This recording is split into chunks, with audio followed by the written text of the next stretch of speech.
imagine that. You on the phone or?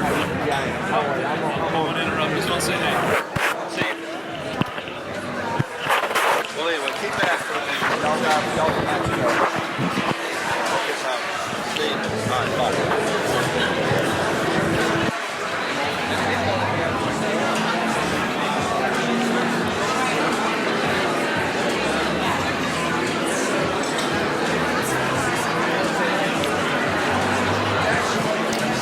Brother, I'm gonna head out soon.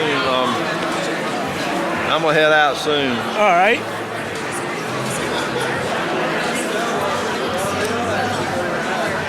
You head back to noon or? No, I've got to. No, I'm going up to North Roswell to get my car serviced.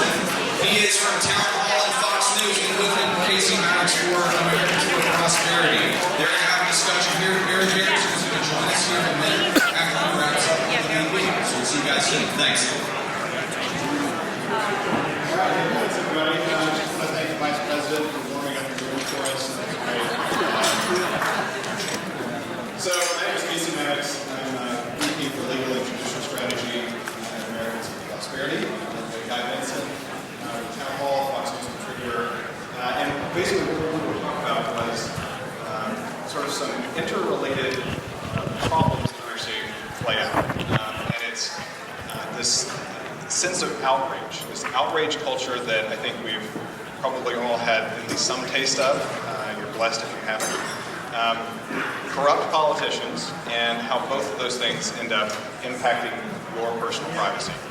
So it turns out that Guy has actually written a whole book on outrage culture. So Guy, you've dove into this topic a lot.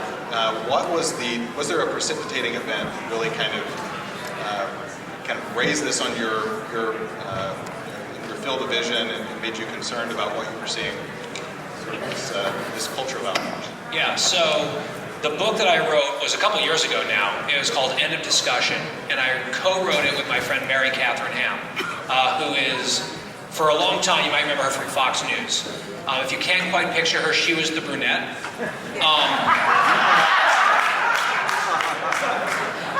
We all have diversity hires, and we do hire some brunettes at Fox. So she and I worked together at Fox for a while. She's now at CNN, which we call fake news. Very mean. That nice. But we would have these conversations all the time, just as friends. It's much cheaper than paying a therapist to talk about Washington and how insane things are. And this recurring theme for us was outrage culture and how it was silencing speech, and how at least trying to bully people into not stating out loud or acting in their lives in accordance with their own beliefs. And there was this event that happened in 2015 that was the catalyst for us to say, maybe we should turn these conversations that we have privately on the phone where our heads are exploding, we should maybe write a book about this. And it was, ironically, it was an incident out in California involving a gentleman named Brendan Ike. You guys, many of you I think probably remember this. He was one of the founders of Mozilla, an internet company. And he was announced as the new CEO out in Silicon Valley.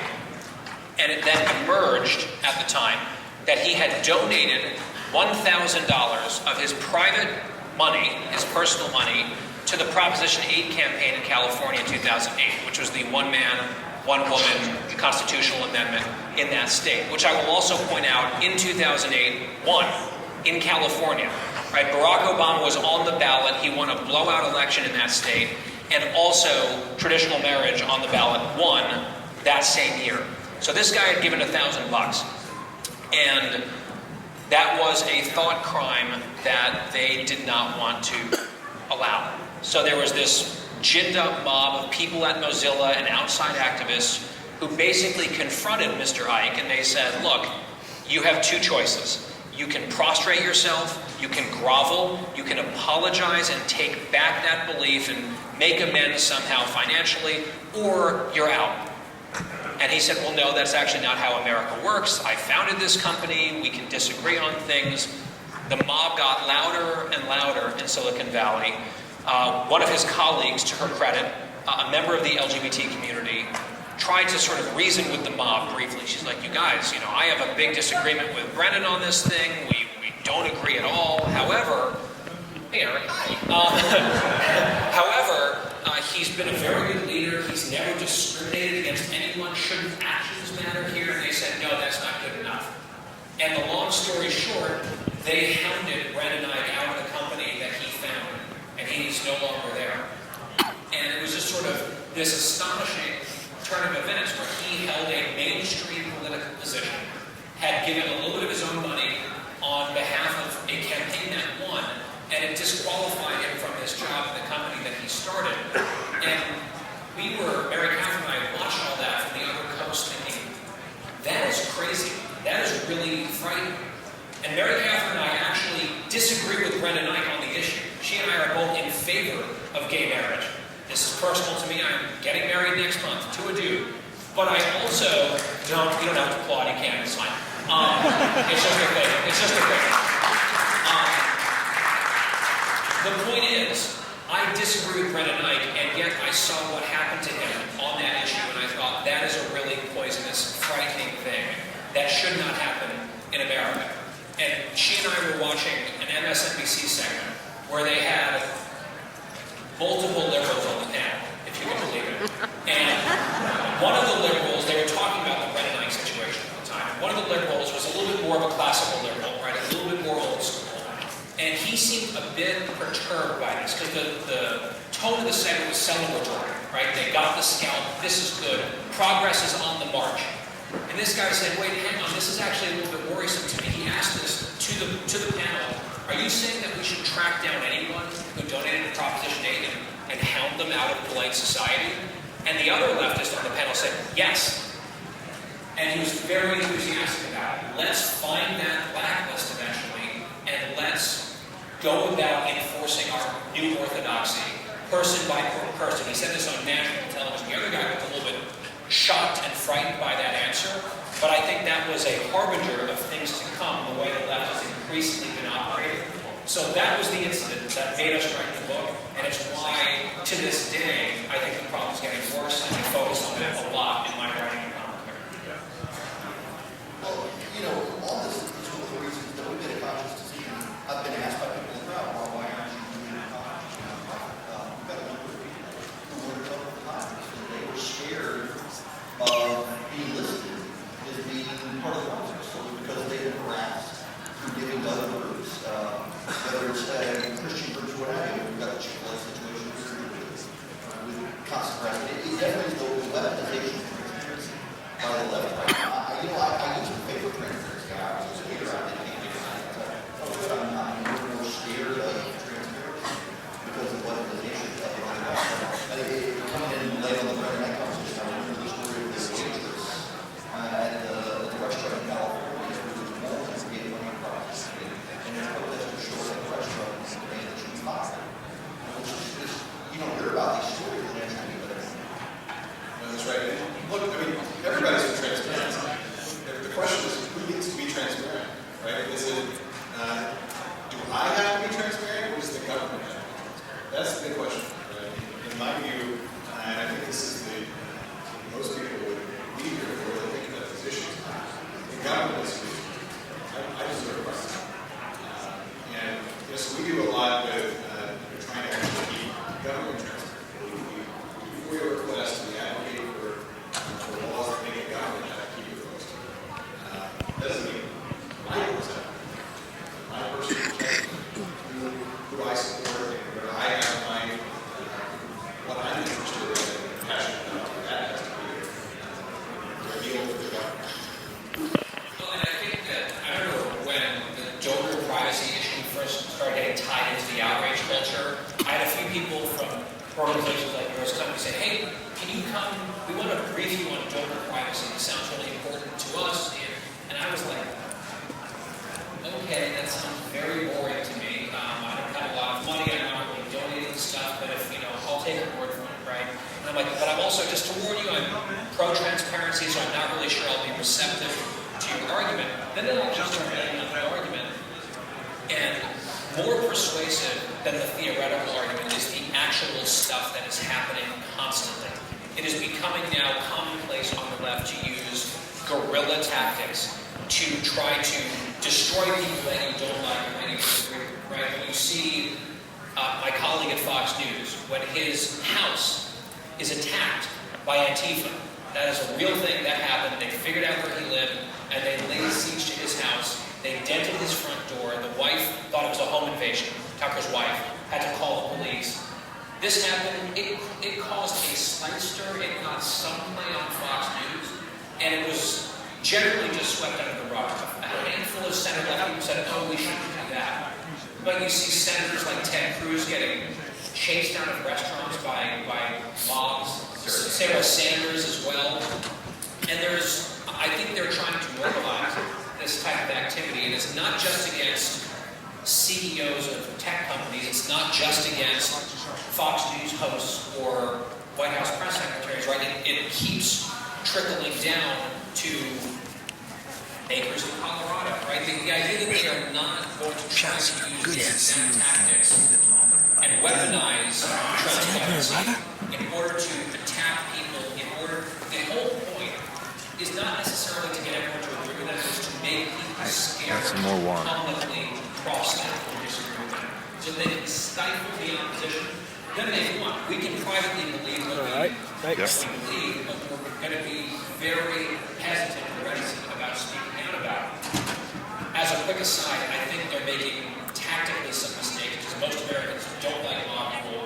And also when you force people into silence, and then all of a sudden they're voting booth by themselves, that is how literally we got Donald Trump. Literally, right? Because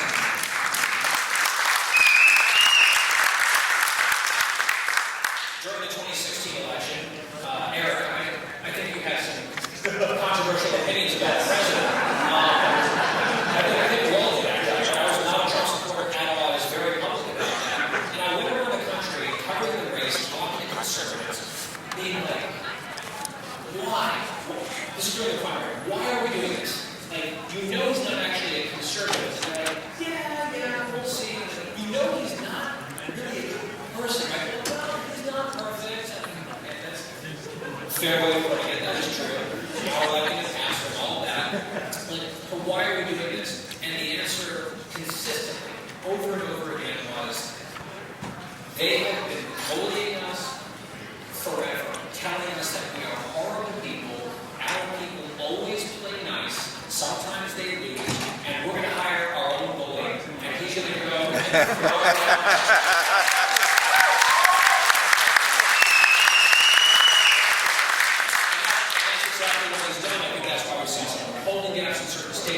But the goal, increasingly, is to make it only right. You can whisper about your beliefs in your house, you can maybe talk about it in church, you can do it in the voting booth, but if you want to be involved in commerce, you better toe the line, or we're going to come after you. And that's why I started coming around on this donor privacy stuff, because they prove that the conspiracy theory is not a conspiracy, because they're doing it, and it's getting, I think, more. And in some cases, I mean, it's, there's refreshing honesty. I mean, It's nice to know they actually do things. well, it's just some of these things we've seen. I mean, even Governor Bullock from Montana just the other day in the debates proclaims that he has put in this new measure that will drive his political opponents out of Montana. Is there like a perimeter defense around Montana now that if the coat gets low, I think that's shields go up and apparently They're building a wall. Yeah, they're building the wall around Montana only keeps out coats. Yeah, so that's but like how troubling is that, right? The idea that a politician would think that it's a great applause line to say that I have used the tools of government to go after my political opponents, and that's just this is great, and everyone applauds, right? Like that's exactly the kind of thing we're talking about. But the thing that really frustrates me in the political conversation today, particularly on the left, is how Donald Trump is this deeply divisive person, and he's dividing us up. And I'm like, he's not the one who's to take a gun to a knife fight, or told Hispanic voters Republicans were their enemies, or actively encourage people to report their neighbor if they lied about Obamacare. And we've seen the left amplify this now to the degree of harassment of individuals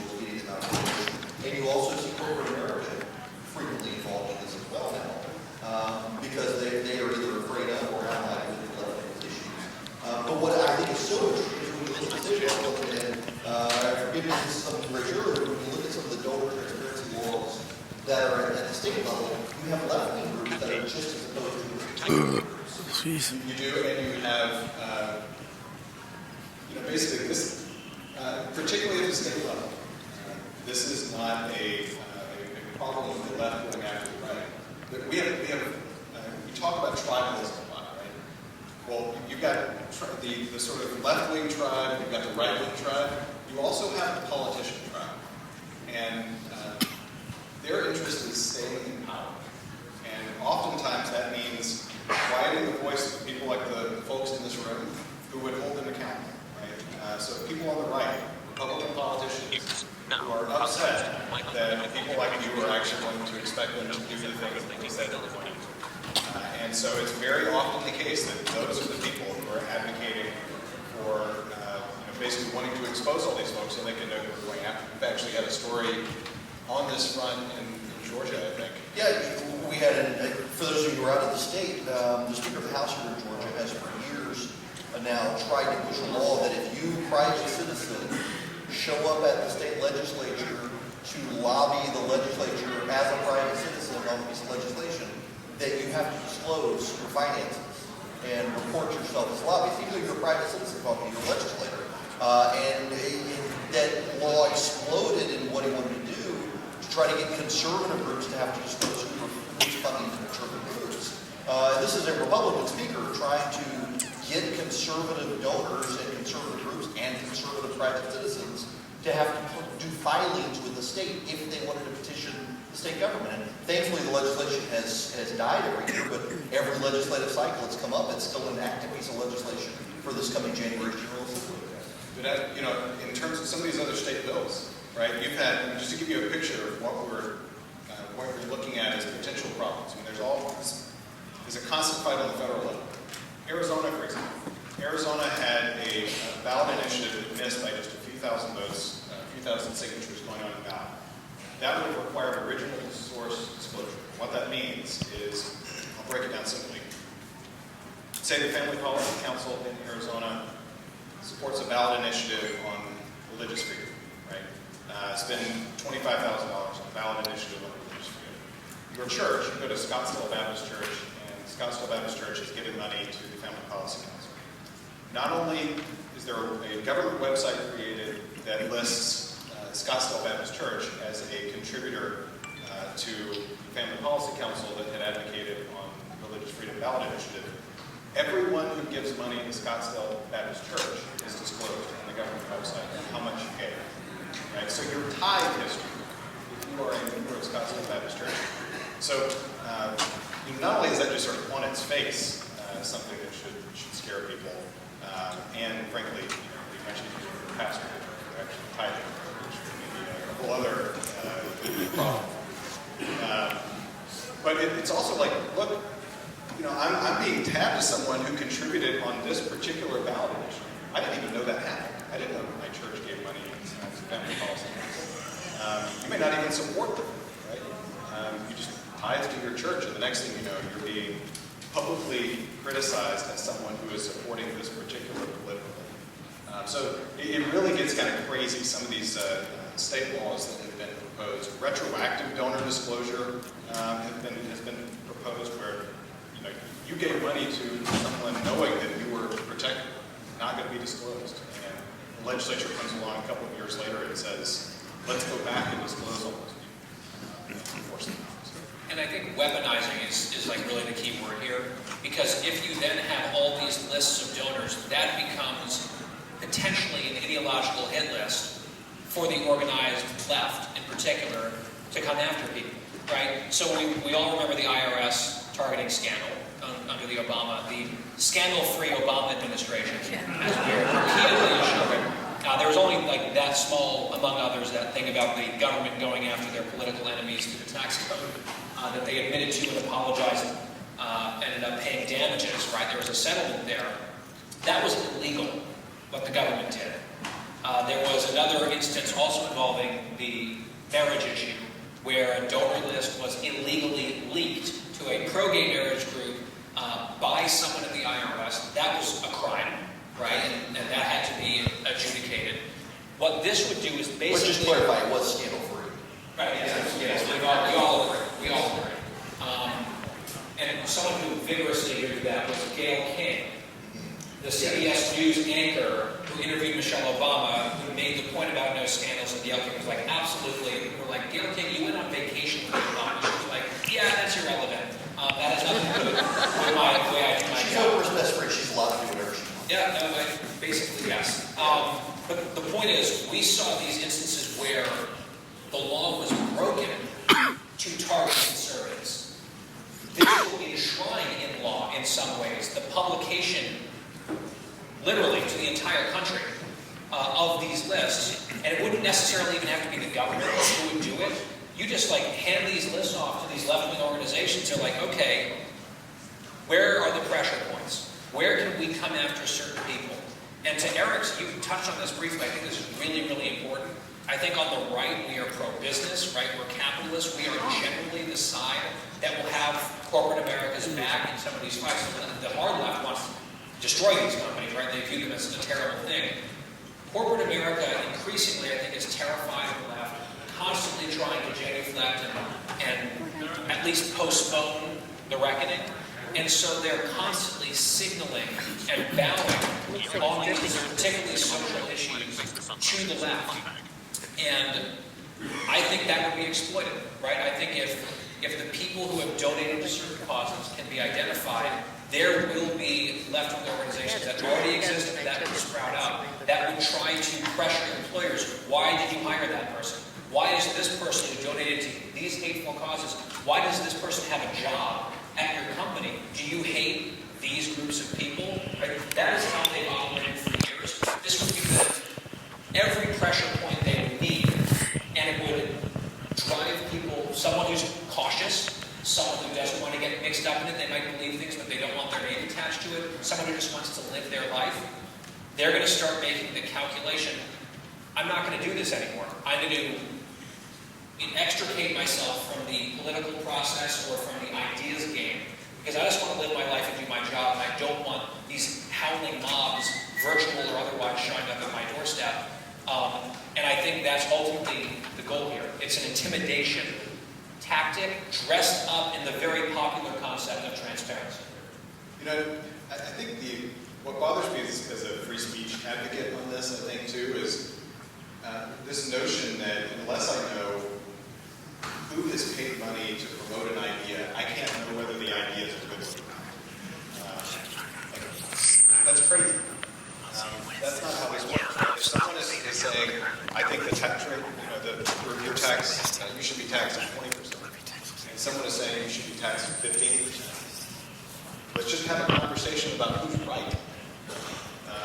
If you're proposing that we should have this new federal program, let's talk about what that federal program is, whether it makes sense.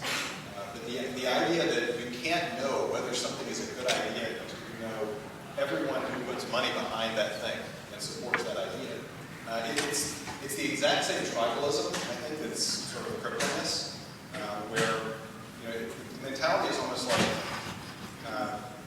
in order to know whether your idea is good, I have to know who would benefit from this, because it's more important to know if someone I don't like would benefit from this idea than whether or not the idea is actually good. I'm afraid we're going to see an organized effort. One of the things that, with the tribalism we have right now, is this left-right dynamic where, because of the left's behavior, there are people on the right who say, hey, we should behave like them. And I think it's a very dangerous thing for the right to do. We should be targeting donors to left-wing followers. Because one of the reasons that the left is effective at this, oftentimes, is because they have corporate alliances with it. I mean, we saw this with And the media. Yeah, And the media, right? So like their mobs are more powerful than our mobs because they've got the cultural tastemakers almost uniformly behind them. And if we go down this road and we decide to weaponize this, I mean, like the Speaker of the House here in Georgia wanting to do, but he wants to go after conservatives, it becomes a very dangerous game that I don't think conservatives can win.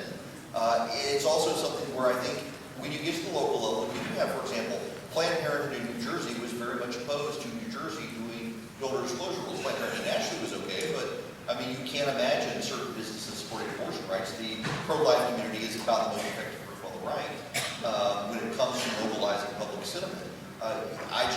The tribalism of this country, the right goes down this road, and we're seeing bits and pieces of people on the right thinking it becomes dangerous. Well, yes, I think it's also, we shouldn't emulate their worst impulses. I think it's, soul crushing for the country.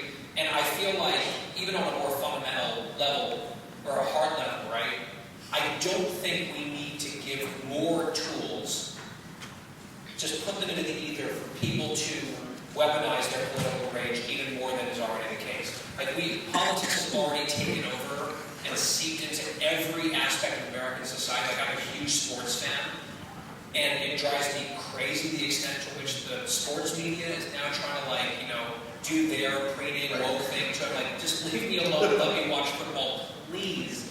And I think a lot of Americans are exhausted by the politicizing of everything. This is now a steroid.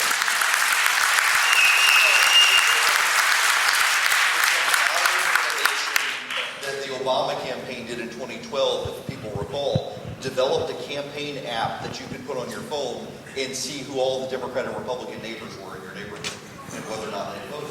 The Obama administration began to do that. There are these incremental steps. There's an app also, this is true, we wrote about this in our book, where you can go to the grocery store, for example, and scan a barcode, and it will show you the political donations of the parent company that made the cereal or whatever. You need help if you have this app and you're going to the grocery store and adding an extra hour because you're like, oh my gosh, this company has 45% Republican donations, but this cereal, which I like less, is less delicious, but they have fewer Republican donations. Maybe I'll go with that. There's something deeply disturbing. And the other thing is there are certain limits to this. And one of the limits to this, and I think the American people have made this very clear, I work a lot of the time in New York City. There is a line around the block constantly at the Chick-fil-A right by my office.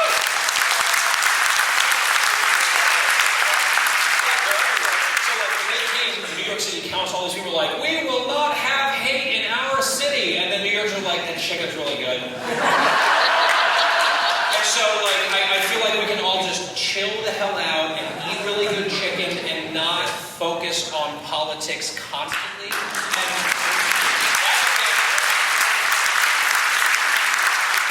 outside of hardcore progressive activist circles where this is their lifeblood, this is their tactical wheelhouse where they need this, they need the hyper-politicization of everything.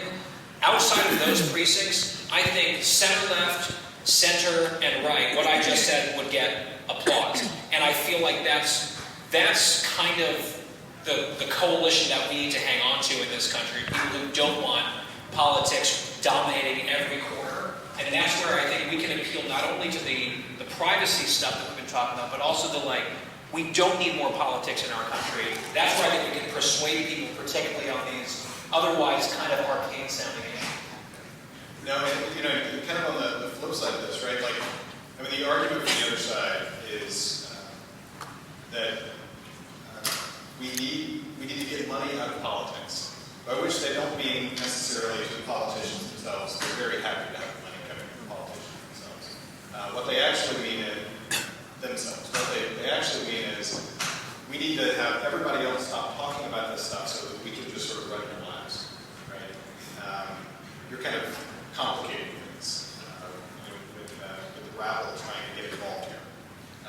Look, if you want money out of political life, you need to get politicians out of our lives, right? If you do that, if politics is much less present in my life, there's a whole lot less of a reason for people to want to spend their money to influence what politicians do. Well, one of the downsides on this, I think, is that as the country becomes increasingly secular, politics becomes religion. Yeah.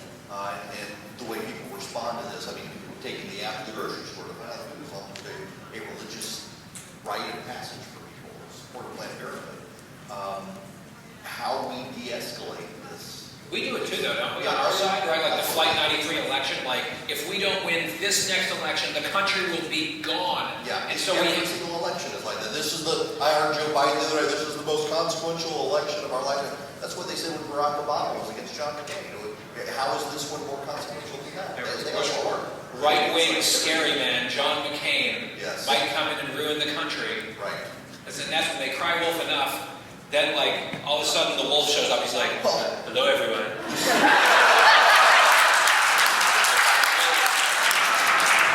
And then they used every term, every word, every fear tactic in the book against, like, Mitt Romney, right? Like history's greatest monster, Mitt Romney. Like, this horrible man who wants to strangle Big Bird to death, and all the things that they said about him.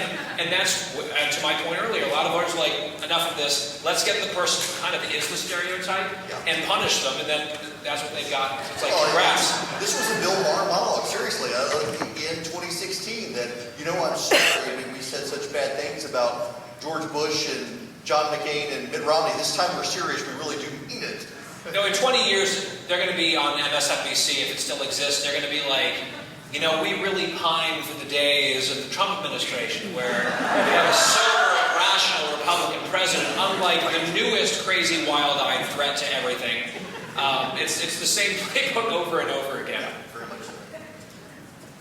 Well, listen, I guess how much time do we have? We're running long, but this is... Can I make one more short point, yes, very short point, about how this is mind-worrying? We were talking about corporations and how they kind of are on board, unfortunately, out of fear, I think. You guys know this in Georgia, right? Yep. It's passed a law in Georgia, and corporate America's like, well, we don't care what conservatives think, half the country on the pro-life issue.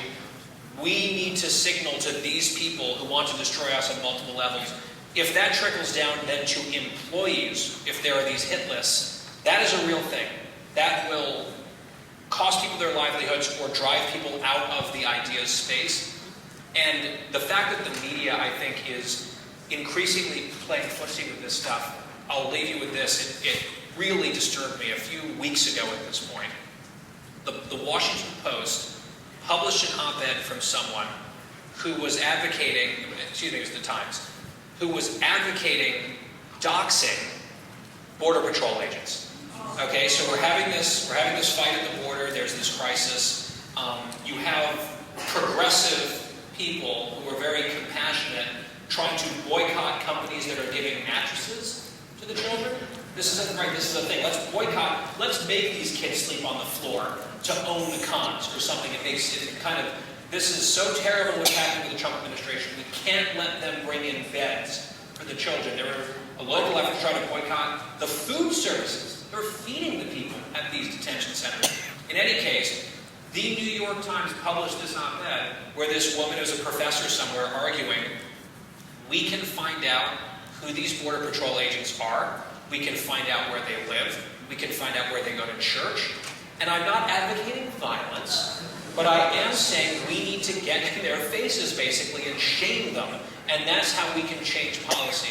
This got past editors, this was published in a prestige newspaper in America, straight up saying, let us find people doing their jobs and make their lives miserable until they bend to our will politically. Even if that means breaking the law, that's what we're going to do. And if that is the mentality that's passing muster on some level in the respectable left, if we decide that we're going to give them a roadmap of where every right-leaning or religious donor lives in America, who they work for, who they hang out with, it is not a leap to imagine what they might do to exploit that information. And to me, I'm like, they can never get that information. Because then it gets all of our problems that we've been talking about on stage, I think they just proliferate and it gets more frightening. Guy Benson, Casey Maddox, thank you very much.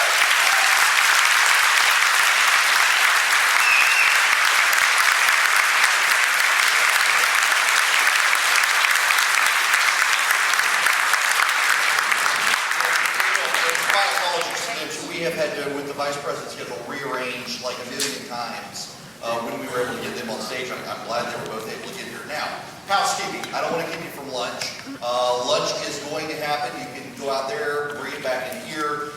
There's something else you need to do. We're talking so much about voter advocacy and grassroots advocacy. If you go to the registration table, you will see a nice young lady there who can give you a .vote email address. So a .vote email address is your name .vote. You can use it for your grassroots advocacy. You can use it for contacting your members of Congress. You can use it for political campaigns, so you're not giving your regular email address. You can do all these things, but it's a great way, and with them and their help, learn how to be a better advocate, learn how to be a better citizen, able to reach out to the legislature, and be an activist for 2020 as well. So be sure to get that email address. Now, what's going to happen is y'all are going to exit, get your food, you can come back in here. That's what the tables are for. That, and also they made issues that so people can charge forward during the speech on that little table. And then we're going to see if I can, in an hour, if I can convince Congressman Doug Collins to speak slowly. I don't know. We're going to try, but enjoy lunch. I'll see you in an hour. Do you want me to go get you some lunch? Do you want me to go get you some lunch? Hold on a minute.